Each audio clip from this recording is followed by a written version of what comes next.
Happy Wednesday, everybody. Time for story time with the girls.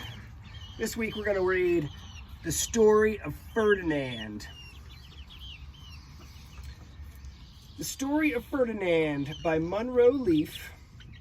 Drawings by Robert Lawson. Once upon a time in Spain.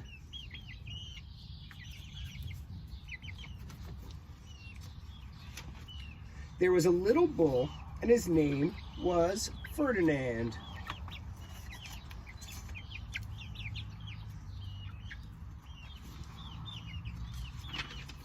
All the other little bulls he lived with would run and jump and butt their heads together.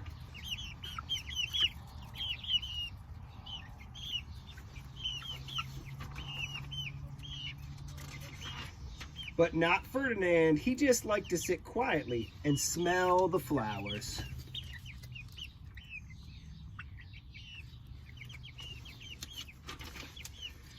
He had a favorite spot out in the pasture under a cork tree.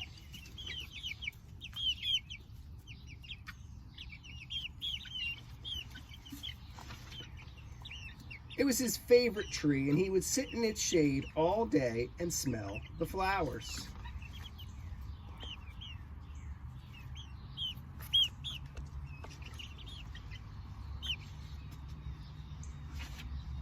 Sometimes his mother, who was a cow, would worry about him. She was afraid he would be lonesome all by himself.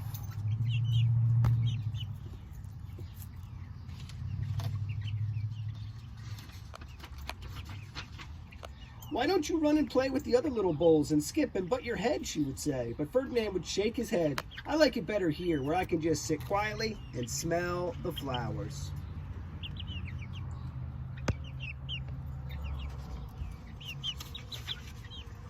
His mother saw that he was not lonesome, and because she was an understanding mother, even though she was a cow, she let him just sit there and be happy. Hey, they can't see the pages. Come here.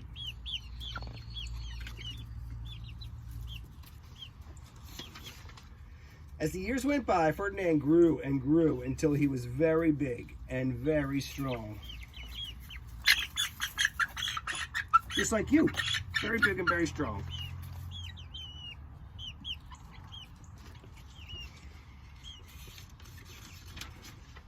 All the other bulls who had grown up with him in the same pasture would fight each other all day. They would butt each other and stick one another with their horns. What they wanted most of all was to be picked to fight at the bullfights in Madrid.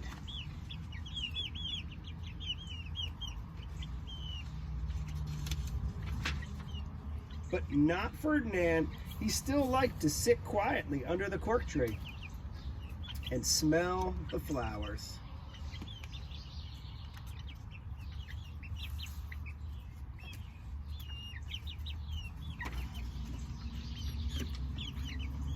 One day, 5 men came in very funny hats to pick the biggest, fastest, roughest bull to fight in the bullfights in Madrid.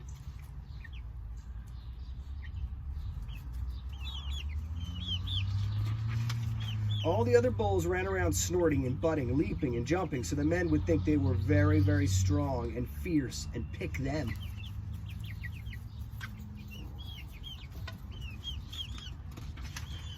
Ferdinand knew that they wouldn't pick him, and he didn't care, so he went out to his favorite cork tree to sit down.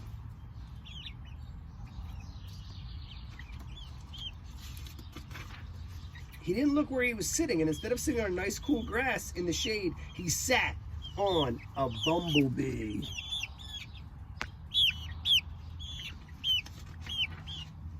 Well, if you were a bumblebee and a bull sat on you, what would you do? You would sting him, and this is just what the bee did to Ferdinand. Can't stand in front of the camera, girl. Wow, did it hurt?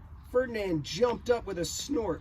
He ran around puffing and snorting, butting and pawing the ground as if he were crazy.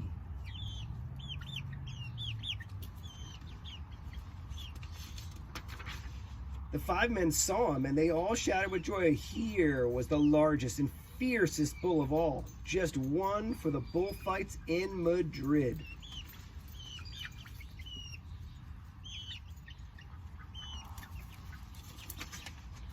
So they took him away for the bullfight day in a cart.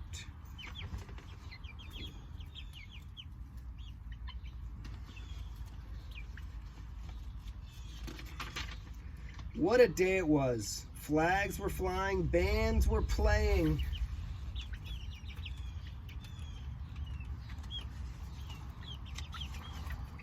And all the lovely ladies had flowers in their hair.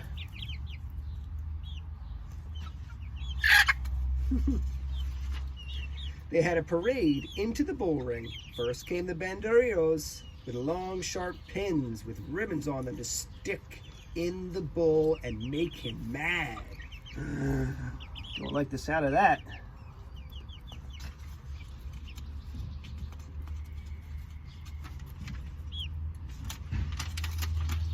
Next came the picadores, who rode skinny horses, and they had long spears to stick in the bull and make him madder. Don't like the sound of that either.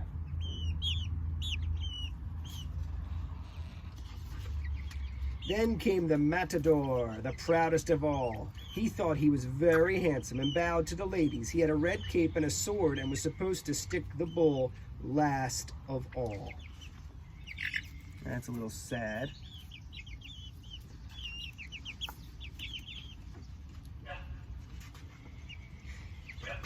Then came the bull, and you know who that was, don't you? Ferdinand. They called him Ferdinand the Fierce, and all the banderos were afraid of him, and the picadores were afraid of him, and the matador was scared stiff.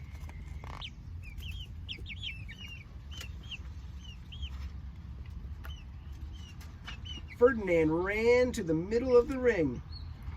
Everyone shouted and clapped because they thought he was going to fight fiercely and butt and snort and stick his horns around.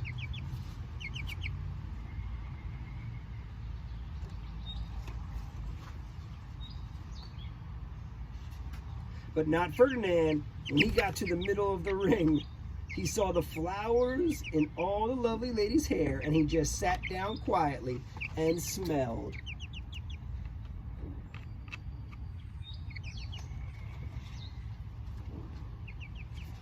He wouldn't fight and be fierce no matter what they did. He just sat and smelled, and the bandoleros were mad, and the picadores were madder, and the matador was so mad he cried because he couldn't show off with his cape and sword.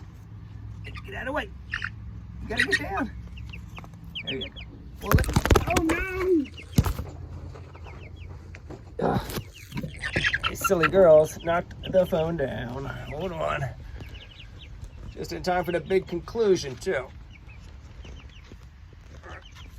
There we go.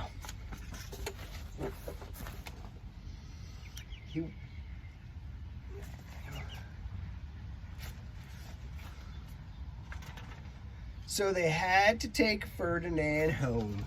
Yes! That's what I was hoping was going to happen.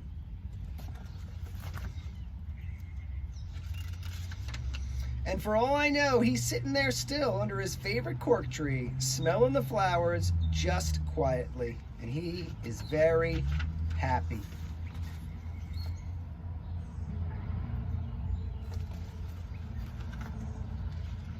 The end.